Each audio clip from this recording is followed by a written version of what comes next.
रात का समय था। चारों ओर अंधेरा छाया हुआ था। पूरे गांव में केवल एक ही कमरा था जहां प्रकाश की एक किरण आ रही थी। उस कमरे में 4 मोमबत्तियां जल रही थी और चारों मोमबत्तियां एकांत में आपस में बात करने लगी। पहली मोमबत्ती बोली, मैं शांति हूं। जब मैं इस दुनिया को देखती हूं तो बहुत दुखी होती हूं। चारों ओर लूट खसोट, आपाधापी और हिंसा का बोलबाला है। ऐसे में यहां रहना बहुत ही मुश्किल है।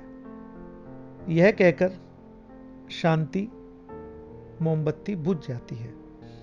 दूसरी मोमबत्ती भी अपने मन की बात कहने लगी, मैं विश्वास हूं। मुझे लगता है कि झूठ, धोखा, फरेब, बेईमानी मेरा वजूद खत्म करते जा रहे हैं। ये जगह अब मेरे लायक नहीं रही। और विश्वास, यह कहकर मोमबत्ती बुझ गई। तीसरी मोमबत्ती भी बहुत दुखी थी। वह बोली, मैं प्रेम हूं। मैं हर किसी के लिए हर पल जल सकती हूं, लेकिन अब किसी के पास मेरे लिए वक्त नहीं बचा है। स्वार्थ और नफरत का भाव मेरा स्थान लेता जा रहा है। लोगों के मन में प्रेम भावना नहीं बची है और मेरे लिए सहना मेरे बस की बात नहीं है।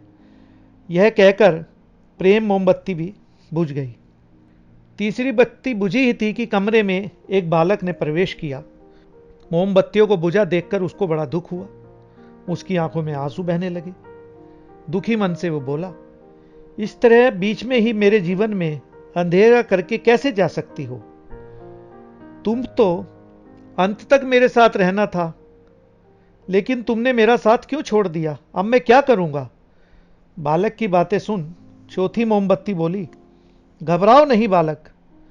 जब तक मैं जल रही हूं, तुम मेरी लौ से दूसरी मोमबत्तियों को भी जला सकते हो। चौथी की बात सुनकर बालक का साहस बंधा और उसने आशा के साथ शांति, विश्वास और प्रेम को पुनः प्रकाशित कर दिया। इस कहानी से हमें एक सीख मिलती है कि जीवन में समय एक सा नहीं रहता। कभी उजाला रहता है, कभी अंधेरा। जब जीवन में अंधकार आए, मन अशांत हो जाए, विश्वास डगमगाने लगे और दुनिया पराई लगने लगे, तब आशा का दीपक जला लेना। जब तक आशा का दीपक जलता रहेगा, जीवन में कभी अंधेरा नहीं हो सकता। आशा के बल पर जीवन में सब कुछ पाया जा सकता है। इसलिए आशा का दामन कभी ना छोड़ें।